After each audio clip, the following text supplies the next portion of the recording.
Tyler Glasnow's rehab suffers a setback while Shohei Ohtani rumors accelerate. The Rams will lose an offensive lineman until November, and Mr. LAFC, or Senor LAFC, returns to the black and gold. Good morning. I'm James. This is your daily dose of sports and snark for the greatest sports city in the world, Los Angeles. This is the faithful Angelenos Morning Report. It's September 14th, 2024. I'm back in Northern California, the land of lousy sports teams, even worse sports fans, and fecal matter. But we are going to start the day off right and talk some LA sports. If you like being in the know about LA, click the like button. Click the subscribe button. There's a notification bell. Hit that. It'll let you know when we drop new content. Sharing is caring. Let people know we exist. And by all means, comment. Now, before we go through the news and notes and look at the scoreboard, Atlanta 6, Dodgers 2. Ugh. C'est la vie. It happens. Miguel Rojas homers for the Dodgers. Meanwhile, today, though, this is a good schedule. I like it a lot. The Dodgers are in Atlanta again at 4:20. Jack Flaherty is 12-6 with a 2.86 ERA. Chris Sale is 16-3 with a 2.38 ERA. Indiana is at UCLA at 4:30, the debut of UCLA football in the Big Ten. LAFC at the LA Galaxy. Yes, it is Galaxy game day at 7:30. El Tráfico with extremely big stakes. LAFC is looking to sweep the series this year. The Galaxy haven't lost at Dignity Health Sports Park yet. And by the way, both teams are vying to win the Western Conference, which the Galaxy currently lead. Inject it all into any vein you can find, even in the foot. And yes, even in my shorts. Angel City FC at Racing Louisville at 4:30. So let's get to the news. Tyler Glasnow has been shut down in his comeback from elbow tendonitis. He was warming up to pitch in a simulated game Friday. It just didn't feel right, so the Dodgers have hit the brakes until some testing could be done. They were hoping that if the simulated game went well, that there would be no need for a rehab assignment. They would just plug and play. Glasnow called this development unfortunate. You don't say.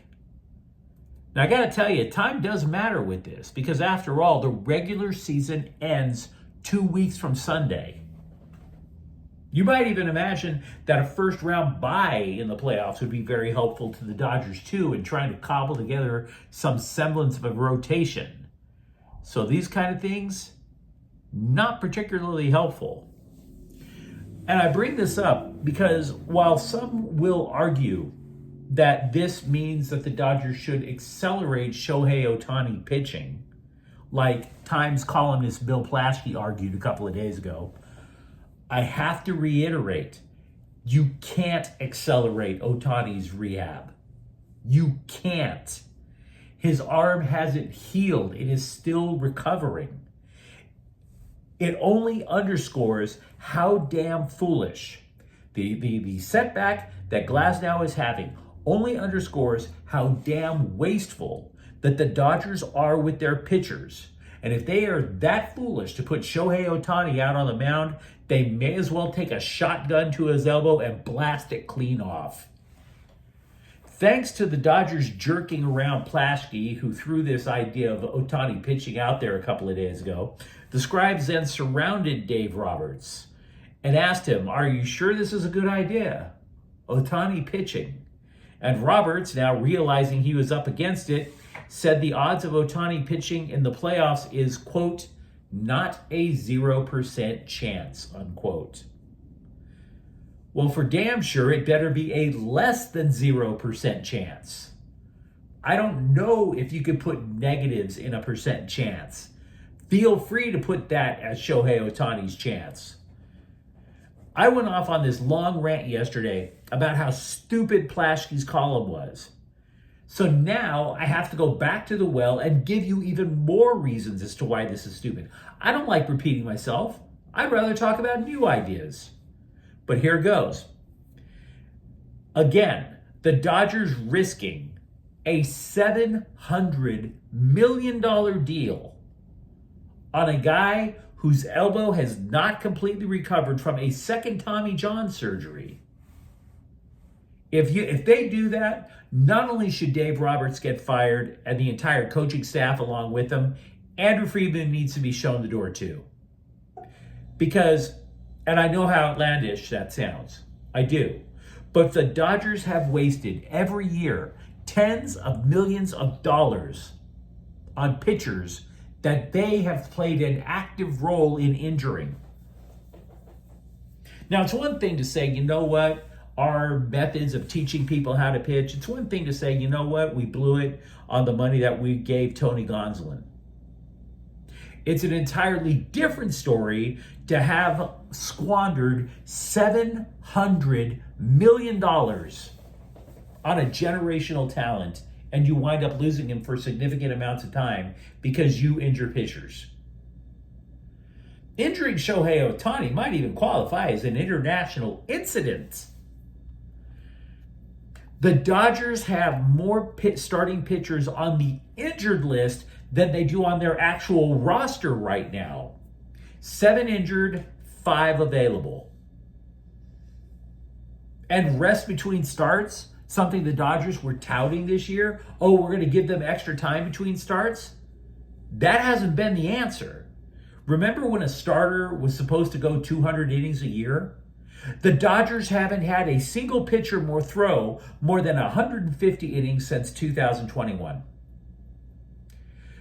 For the Dodgers coaching staff, particularly the pitching coaching staff, and yes, I'm talking about Mark Pryor, there is a kink in the system, a fly in the ointment, Neo in the Matrix. Even the Dodgers are admitting that they have to come up with a solution. They even said they were going to spend all offseason trying to come up with a solution in the offseason.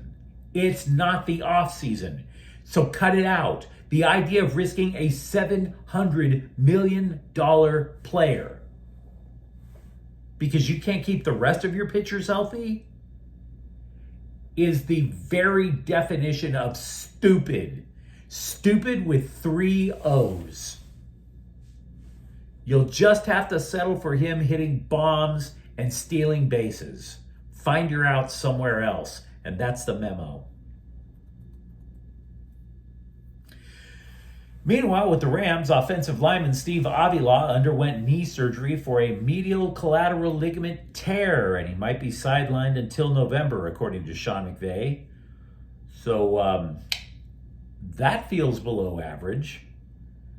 I mean, it was only just a couple of days ago we were hearing, hey, don't worry, Avila's only out for 4 weeks. And, oh, hey, on second thought, let's just carve him up and see what's going on.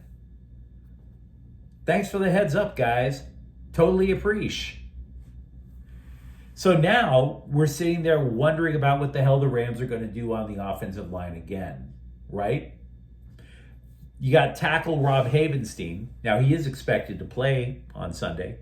McVay said he had a good week of practice after an ankle injury sustained in the Detroit game. But all of this, again, requires more shuffling on the line.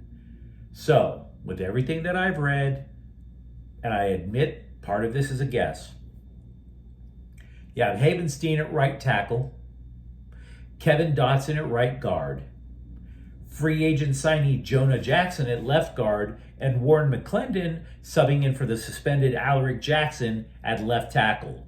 McClendon played right tackle last week after Havenstein got hurt, and apparently the coaches liked what they saw. Now, Dotson hasn't practiced this week, but McVay expects him to play. Now, you might be saying, well, wait a second, dude. What about the guy who snaps the ball to Stafford? After all, that was supposed to be Avila, right? So it's a fair question. And right now, it looks like Bo Limmer. Rookie Bo Limmer. 6th round draft pick Bo Limmer. Now, I want to be somewhat optimistic here because this is not an entirely catastrophic move. Okay, let's not go there. The Rams, for example, they don't play their starters in the preseason. Limmer got his feet wet against some pretty doggone good opponents then. And then Pro Football Focus, or PIF, graded Limmer as Arkansas's best run blocker last season. And McVay loves him because he answers the bell, quote unquote, even on the road in Detroit last week. So maybe it's not that bad of an adjustment just yet. Maybe. Besides, Arizona still doesn't play any defense. Tight end Davis Allen was ruled out Sunday, by the way, in Arizona. If anybody could be called Mr. LAFC, I think we all agree it would have to be Carlos Vela. He's a former MLS Most Valuable Player. He was the very first player that the club signed back in 2018. And he's apparently returning to the black and gold. The AP reported late Friday that a deal to bring the Mexican forward back will be finalized in the coming days. He's been out of soccer since his last contract, which was also with LAFC, ended last season. But frankly, his production has been slowing over the last couple of years. He only scored 9 times last year. He also allegedly limited his market in free agency to teams on the West Coast. So it's a nice signing if you're LAFC. It's going to bring back some lovely memories. I just don't know how much of the needle this is going to move, to be frank. Terrific left foot, no doubt about that. I just don't think this is just going to be an earth-shattering development. But speaking of earth-shattering developments, now that USC is restaking its claim in the national football landscape, Lincoln Riley is acting as if there never really was a quarterback competition. It's all whatever.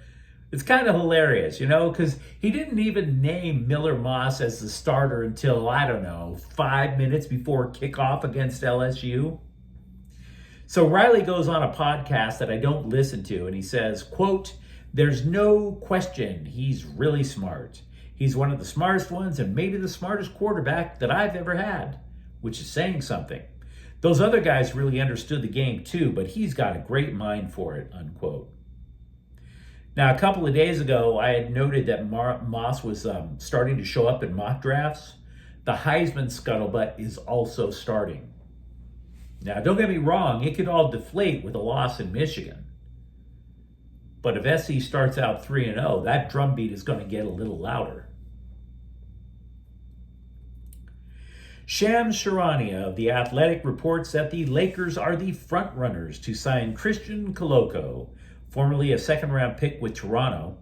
The Scribes are acting like this is a big deal. It isn't. Again, he's a second-rounder, and by the way, dude didn't even play last year because of blood clots. So, shh. I'm not trying to tell you this guy will never amount to anything. But can we not pretend that a guy who is A, barely allowed to drink, and B, at high risk for a stroke, that he's going to be the key to lead the Lakers past the Joker in Denver? Let's not go there. Let's stay tethered to reality. Speaking of people who haven't been tethered to reality yet, the Sparks have been officially eliminated from the WNBA postseason chase. 7-30 is their record. I bring that up because the AP went to the players who were all talking the happiest of happy talk despite having missed the playoffs for a 4th consecutive year. Oh, we have the right young players. Oh, we're building. You see glimpses of how good we can be. You have 7 wins. Stop.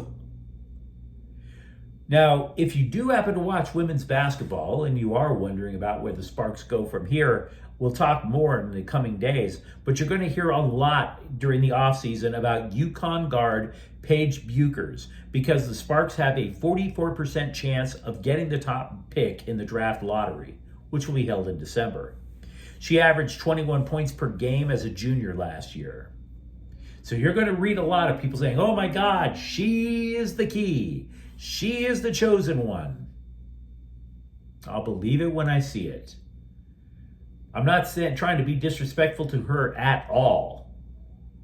But I know two things.